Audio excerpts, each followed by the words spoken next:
Assalamualaikum, selamat datang ke podcast Studio Sehat yang sentiasa membawakan topik-topik bermanfaat berkaitan kesihatan dan lifestyle. Baik, sempena menjelang World Lung Day ini, kita sedang menanti World Lung Day ini, kita nak bawa satu kupasan iaitu kanser paru-paru. Bila kita dengar tentang kanser paru-paru ni, perkara pertama yang biasa kita fikir ialah rokok. Tapi bagaimana pula kalau seseorang tu tak pernah merokok tapi tiba-tiba diagnosis dengan kanser paru-paru? Adakah itu sesuatu yang pelik? Adakah pencemaran udara menjadi puncanya ataupun mungkin ada faktor lain? Mungkin yang penghidap ini sentiasa dikelilingi dengan perokok-perokok tegar ataupun mungkin cuaca dan sebagainya yang kita tak pernah sedar. Hari ini kita akan kupas persoalan itu bersama Dr. Eliana Ahmad. Terima kasih Doktor kerana sudi ke studio kita hari ini. Dr. Eliana Ahmad adalah seorang ketua Sektor Pencegahan dan Kawalan Kanser KKM. Baik Doktor, hari ini kita akan bincangkan simptom yang selalu dianggap biasa, bagaimana kanser paru-paru dikesan dan apa sebenarnya pilihan rawatan untuk pesakit. Baik Doktor, kita terus masuk ke persoalan utama podcast kita hari ini. Kalau seseorang tak pernah merokok, macam mana dia boleh dapat kanser paru-paru?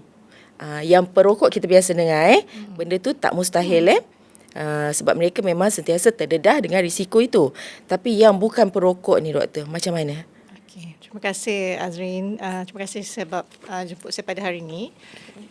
Jadi kalau kita nak cakap tentang kanser paru-paru, ya betul, memang ada bukan perokok juga boleh mendapat kanser paru-paru. Sebab pertama sekali kita kena faham kanser ni dia pelbagai faktor lah. Okay? Jadi merokok tu merupakan salah satu faktor utama for any cancer. Apa-apa kanser sekalipun. Tapi very spesifik kepada kanser paru-paru. Jadi kalau dia tidak merokok, macam mana dia boleh dapat kanser paru-paru? Sebab dia tidak dapat pendedahan kepada asap rokok itu secara langsung.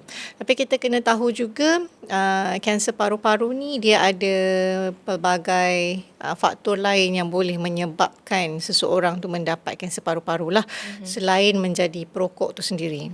Okay. Contohnya adalah kita panggil perokok pasif. Okay, orang yang berada di sekeliling perokok tu sendiri.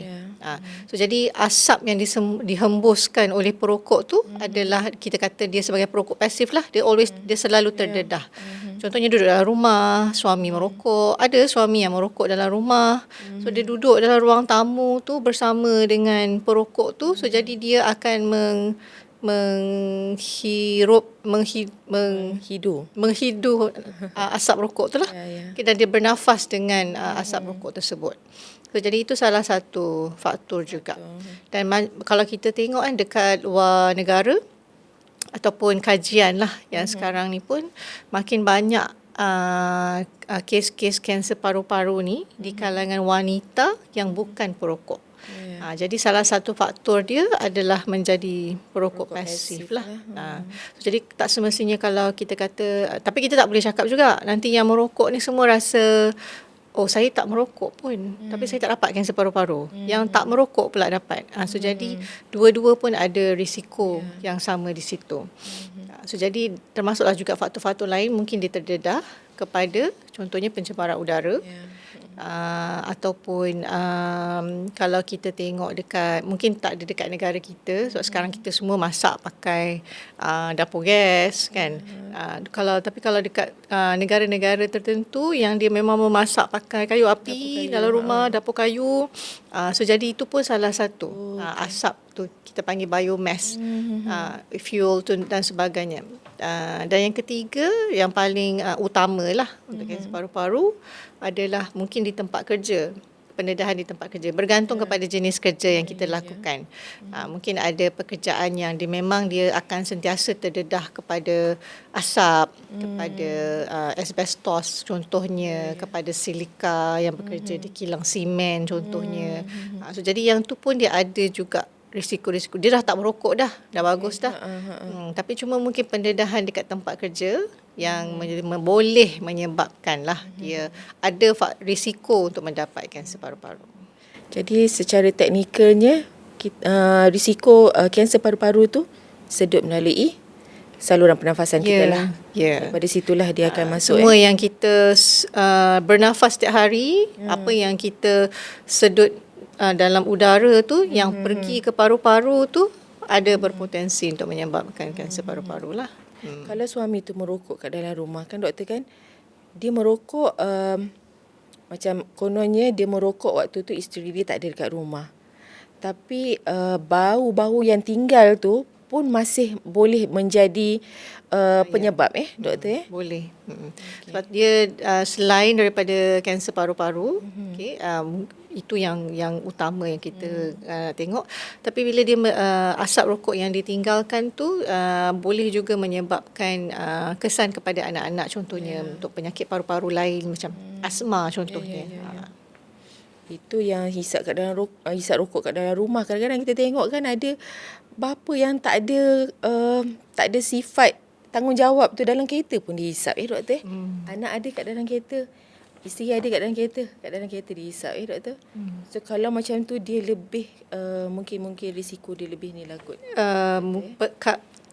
Tempoh pendedahan kepada asap tu lebih lama dan dia punya pendedahan tu lebih tinggi lah. Kalau tempat tu lebih sempit dalam rumah dan sebagainya. Kalau dari pengalaman doktor sendiri mungkin doktor pernah berjumpa dengan pesakit yang boleh dikatakan mungkin di kalangan perokok pasif ni lah. Tinggi tak statistik tu doktor?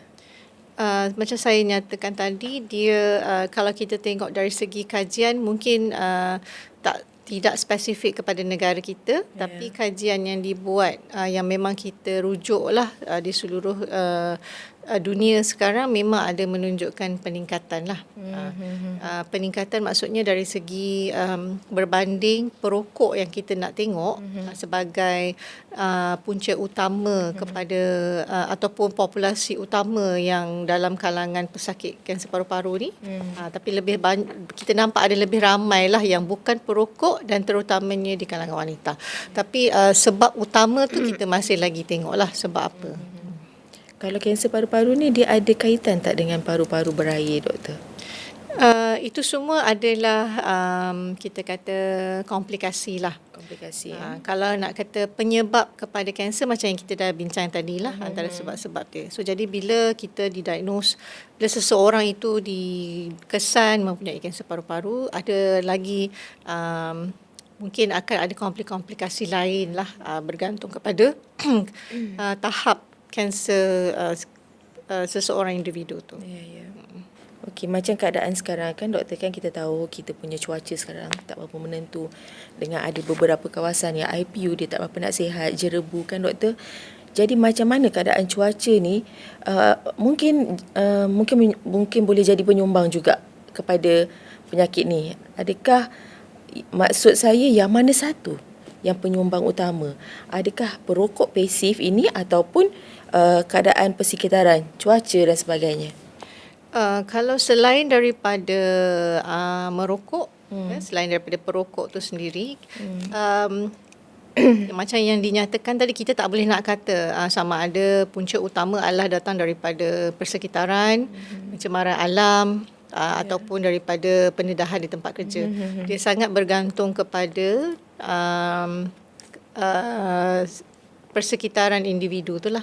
Mungkin negara tu sendiri ataupun keadaan lokasi tempat itu sendiri. So, jadi selain daripada perokok, kita nak kata memang persekitaran, tempat kerja ataupun menjadi perokok pasif tu sendiri adalah antara punca utama lah. Yang tu kita kata dia antara punca utama. Jadi kalau kita nak tengok dari segi pencegahan, kita kena tengok sama untuk ketiga-tiga punca tu tadi. Okey. Baik, doktor, kalau kita sentuh mengenai simptom ini kan doktor kan, kemungkinan simptom dia sama dengan batuk kan, batuk biasa dengan kanser paru-paru ni. Kita boleh tahu kanser paru-paru ni permulaan dia, simptom awal dia mungkin batuk kan doktor kan. Jadi macam mana kita nak bezakan ini adalah batuk biasa ataupun ini adalah kanser ataupun bila kita patut mula rasa bimbang? Okay. Good question. Sebab kita kadang-kadang bukan semua kanser itu dia datang dengan gejala. Okay. Betul, kadang-kadang dia mungkin batuk sikit-sikit dan tempoh yang lama, tapi takkan you nak suspect dia ada kanser paru-paru kan? So ada banyak lagi penyakit paru-paru yang lain. Mungkin kita selalu kata mungkin dia ada jangkitan kuman, mungkin dia ada TB contohnya, mungkin dia asma ataupun penyakit paru-paru yang lain. Tapi apa yang penting adalah kita kena tahu macam risiko yang kita bincangkan tadi. Okay. Sekarang ni buat masa ni yang penting adalah kita kata saringan paru-paru. Okay. Saringan tu maksudnya you kena buat ujian, seseorang tu perlu menjalani ujian pengesanan awal, ujian untuk kita buat saringan lah, sebelum dia ada apa-apa gejala lagi. Maksudnya macam mana kita nak tahu siapa yang perlu pergi. So dari situ kita tengok you ada risiko tak, adakah seseorang itu ada risiko untuk mendapat kanser paru-paru. Antara risiko macam kita cakap tadi, kalau kita perokok, you memang dah berisiko, jadi perlu pergi buat saringan untuk tahu sama ada adakah dia mempunyai risiko untuk mendapat kanser paru-paru. Mungkin bukan perokok tapi dia perokok pasif. Suami merokok, adik-beradik merokok, ayah merokok di rumah. Kita duduk memang terdedah setiap hari. Jadi itu juga salah satu risiko. Tempat kerja, macam kita bincang tadi, dia ada risiko-risiko tempat kerja dan mungkin dia memang terdedah kepada pencemaran alam berterusan. Jadi mereka ni yang perlu pergi buat saringan tanpa perlu tunggu untuk ada gejala. Because kerana bila kita dah mula bergejala, mungkin dia dah terlewat. Mungkin kita dah ada pun penyakit tu. So jadi kita nak kesan sebelum kita nak buat saringan tu, sebelum seseorang tu ada apa-apa gejala. Dalam keadaan kita rasa sihat tapi kita ada risiko-risiko tu setiap hari. So jadi kita kena pergi buat pemeriksaan tu. Kalau ikutkan prosedur saringan ni kan doktor, mungkin ada stage dia, ataupun mungkin ambil masa yang lama, dan juga macam mana kita nak pergi buat saringan tu. Adakah kita pergi je dekat KKM bagi tahu saya nak buat saringan? Adakah semudah itu doktor? So sekarang kanser paru-paru, kita tahu cara untuk buat saringan adalah menggunakan CT scan. Okay. Itu kita kata gold standard lah. Tapi kita tahu CT scan ini mahal. Dan bila dia mahal, kita tak boleh nak buat untuk semua rakyat Malaysia. Okay? Untuk negara kita lah, kita melihat dalam konteks negara kita. Jadi kita ada, disebabkan itu, satu inisiatif telah dibuat oleh kementerian, iaitu Inisiatif Kesihatan Paru-Paru. Okay, Inisiatif Kesihatan Paru-Paru Kebangsaan, atau kita kata Lung Health Initiative lah. Yang mana kita punya misi, visi dan kita punya sasaran tu, kita nak kesan awal penyakit paru-paru, termasuklah kanser paru-paru. Okay. Tapi kita tahu CT scan mahal. Betul. Jadi apa yang kita buat sekarang, inovasi yang kita buat di peringkat negara ni adalah menggunakan X-ray. Tapi X-ray tu dilengkapi dengan AI. Okay. So bila kita pergi buat X-ray macam biasa, tapi dengan AI tu dia akan membantu mengesan ketumbuhan yang ada dalam paru-paru kita. Jadi kalau kita buat X-ray yang biasa, mungkin tak boleh nampak dengan mata kasar. So jadi dengan dilengkapi AI ni, kita boleh nampak dalam paru-paru kita ada ketumbuhan tu.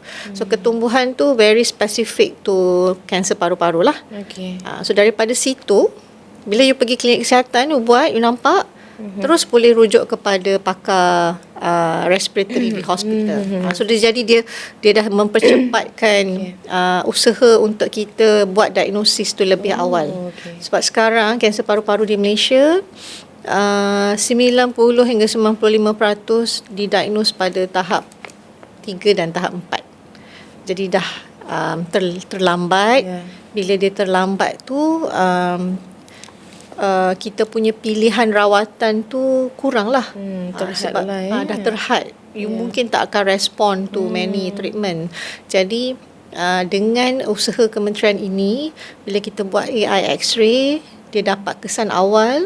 So kita harap dapat, kalau betul itu kanser, dia dapat didiagnose pada tahap 1.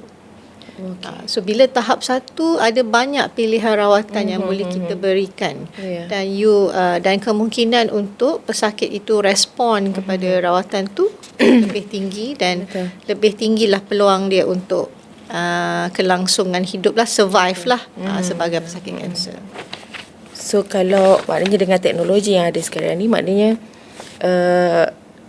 pesakit kanser tu telah boleh didiagnose seawal early stage lah maknanya, ya. Okey, baik. Maknanya kepada semua kan, kalau rasa anda berisiko, tak boleh ya? Tak. Okey.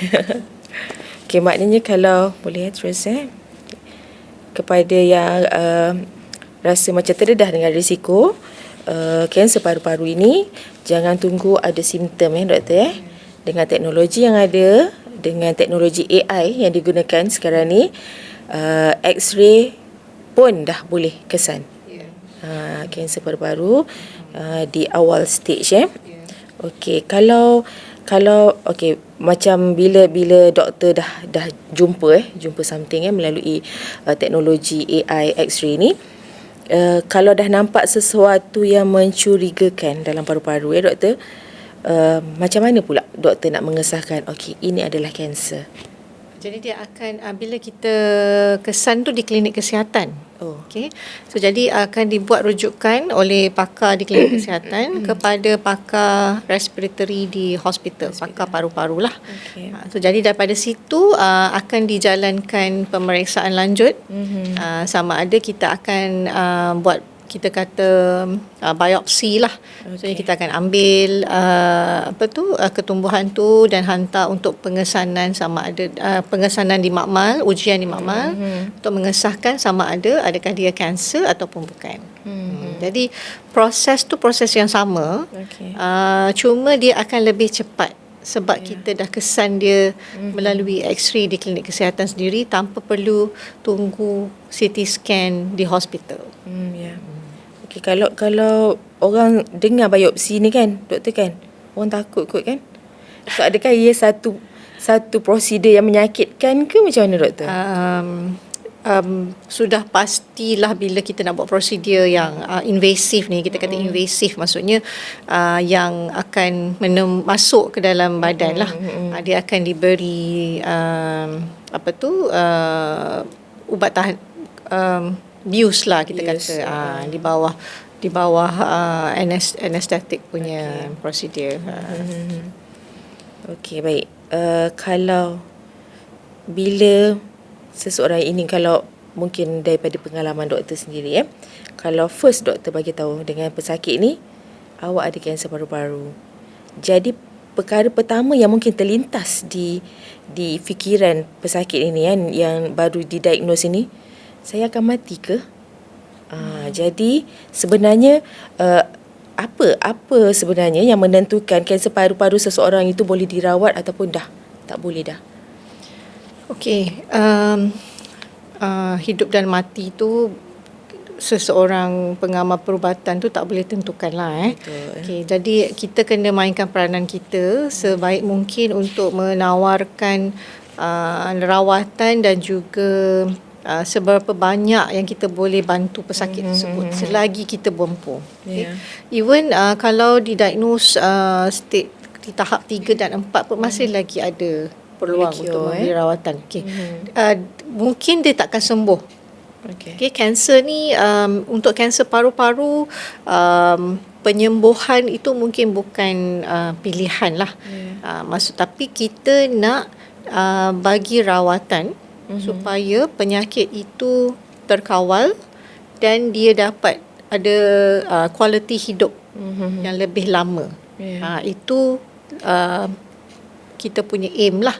Ada kanser yang lepas kita rawat, kita buang, maksudnya kita buat pembedahan, kita bagi kemoterapi dan sebagainya, dia boleh sembuh. Tapi masih lagi dalam pemantauan lah, maksudnya dia dah clear from the cancer.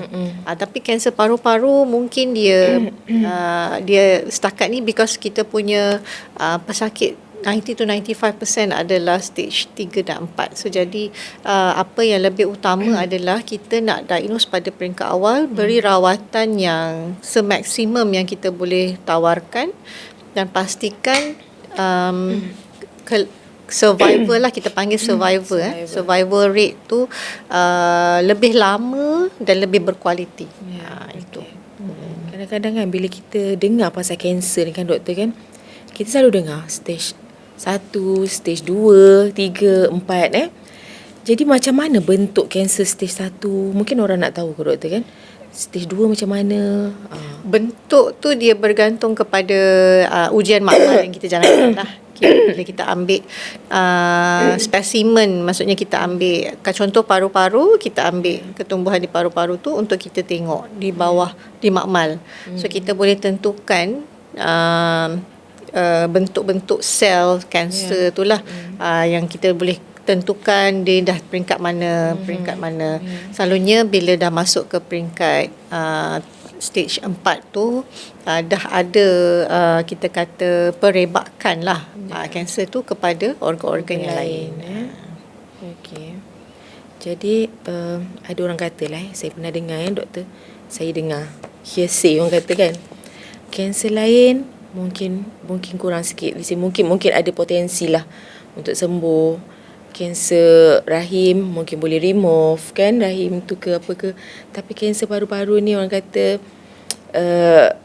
orang takut lah sebab paru-paru kan organ yang antara organ yang paling penting sekali kan kat dalam tubuh badan kita ni.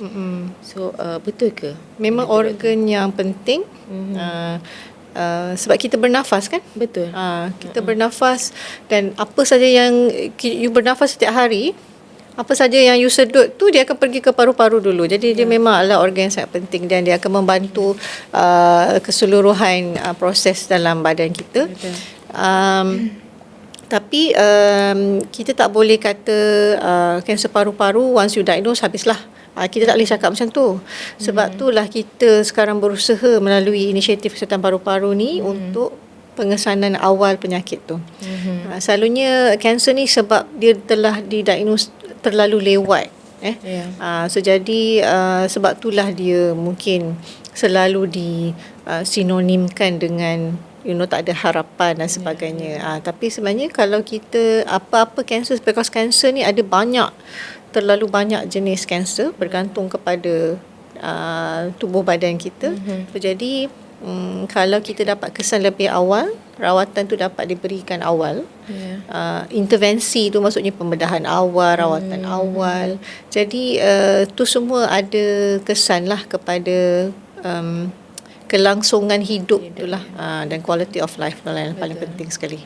Kalau kita sentuh tentang kaedah rawatan di zaman sekarang ni, doktor, apa itu? Sebab kita yang kita tengok, yang kita tahulah ada beberapa pilihan rawatan untuk pesakit kanser ni. Yang kita biasa dengar kemoterapi lah, radioterapi dan sebagainya, ataupun mungkin ada situasi di mana pembedahan diperlukan untuk pesakit itu. Boleh tak doktor terangkan apa itu radioterapi, kemoterapi, targeted terapi dan immunoterapi? Ini semua adalah rawatan yang memang kita akan berikan kepada pesakit kanser. Okay. So jadi dia bergantung kepada jenis. Okay. Kemoterapi adalah yang kita masukkan ke dalam badan lah. Rawatan macam kita masukkan cecair. Radioterapi dalam bentuk radio sinaran. Kalau immunoterapi dan targeted therapy juga bergantunglah, ada yang dalam bentuk tablet makan, ada yang ada dalam bentuk tablet untuk makan, tapi dia punya kita kata yang berbeza mungkin kesan sampingan daripada ubat tersebut, dan juga kalau kita dapat buat ujian ke atas kanser tu sehingga ke peringkat yang mana dia ada spesifik ubat boleh dapat, maksudnya targeted therapy. Imunoterapi ni dia merangsang kita punya immune system badan untuk lawan. Okey. Tapi dia bergantung juga kepada jenis kanser tu. Tak semua kanser boleh diberi imunoterapi, boleh diberi targeted therapy, which is baguslah, kan. Kita kena tengok jenis-jenis kanser sampai tahap mana kita boleh buat ujian untuk kanser tersebut dan kita boleh offer ubat-ubat ni. Sebab tu kita kata lebih awal you dikesan, lebih banyak peluang untuk kita buka kepada ubat-ubat yang lebih terkini, kita katalah. Sebab perubatan ni dia evolving. Okay. So bila dia evolving tu, kita akan sentiasa nak tengok apakah rawatan-rawatan terkini yang kita boleh berikan, especially untuk mengurangkan kesan sampingan, tapi dia punya keberkesanan ubat tu lebih tinggi. Macam tu. So jadi itu beza kemo, radioterapi, targeted and immunotherapy lah. Baik. Kalau dengan kepelbagaian jenis rawatan sekarang ni kan doktor kan, boleh ke pesakit yang ada stage 4, dua individu yang berbeza dapat rawatan yang berbeza? Maksudnya mungkin seorang ni dia stage 4 tapi dia kena kemo, tapi yang seorang lagi dia stage 4 tapi dia hanya dapatkan rawatan targeted terapi sahaja. Boleh jadi ke macam itu doktor? Semua tu bergantung kepada penilaian klinikal yang dibuat. Sebab semua individu ni tak sama. Betul. Dan tahap kita kata respon terhadap treatment pun berbeza setiap individu tu. Jadi dia sangat bergantung kepada penilaian klinikal lah oleh pakar onkologi. Okey. Baik doktor. Jadi kita sentuh mengenai siapa yang perlu risau sekarang ini doktor. Kalau ada yang sedang menonton podcast kita ni, dia tak pernah merokok, adakah dia perlu risau dan pergi buat pemeriksaan paru-paru? Saya tahu doktor dah sentuh tadi, tapi mungkin ini nak bagi awareness pada diorang lah, yang sedang menonton sekarang ni doktor. Jadi kalau walaupun kita bukan perokok, tapi kita kena tahu risiko lah.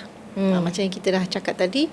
Jadi kalau kita rasa kita ada risiko kepada kanser paru-paru, menjadi perokok pasif, pendedahan di tempat kerja terutamanya, ataupun mungkin pencemaran alam sekitar dekat negara kita, mungkin tak semua kawasan lah yang terdedah secara berterusan kepada alam sekitar punya pencemaran. So, jadi dan terutamanya kalau berumur 50 tahun ke atas, 50 tahun ke 75 tahun. Orang golongan ni yang kita nak minta untuk pergi buat saringan kanser paru-paru. Tapi kalau you perokok, yang ni memang kita harapkan untuk pergi buat saringan kanser paru-paru lah. Muda lagi doktor. Dewasa berumur 18 tahun ke atas boleh pergi untuk buat. Bukan sahaja untuk, terutamanya perokok, bukan sahaja untuk kita buat saringan pengesanan kanser paru-paru, tapi kita boleh bagi intervensi lain, contohnya berhenti merokok.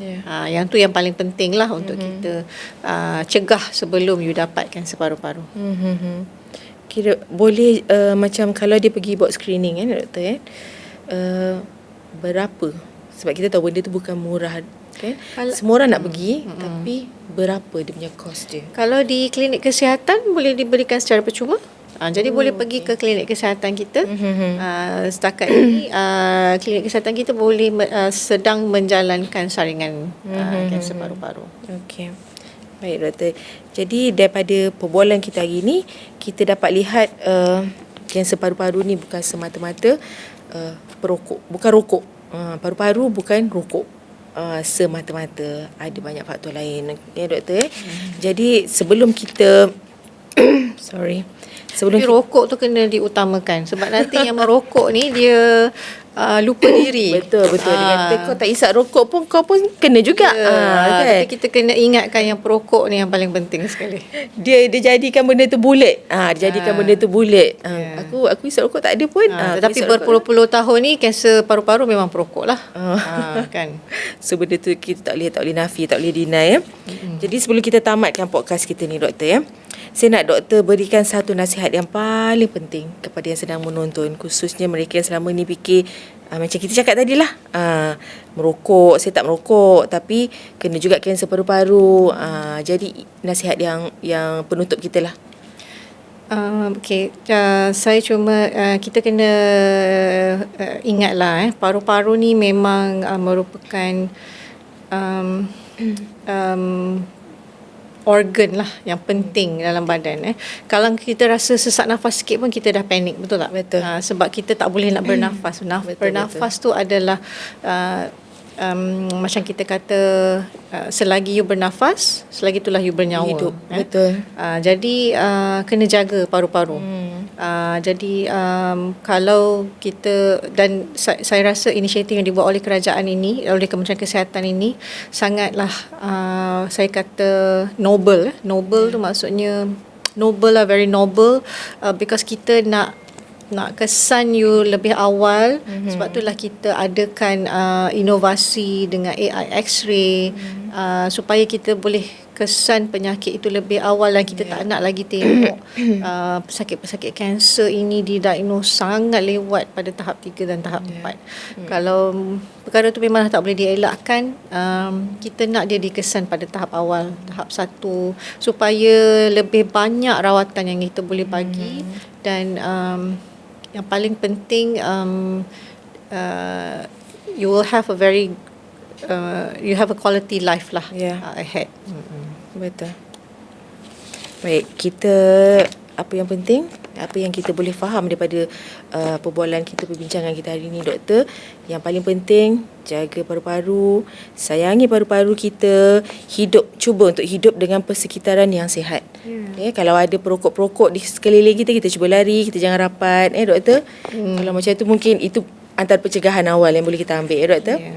Baik, saya nak ucapkan terima kasih kepada doktor atas kesudian beliau untuk berada bersama kita hari ini membincangkan mengenai topik mengenai organ yang paling penting, antara organ yang paling penting dalam badan kita. Terima kasih Dr. Eliana. Terima kasih kepada semua yang menonton podcast Studio Sihat. Jangan lupa subscribe YouTube channel kita, dan juga follow lah segala media sosial yang ada. TikTok pun kita dah ada, boleh follow. Okay, baik, kita jumpa lagi dalam siri yang seterusnya. Assalamualaikum. Bye.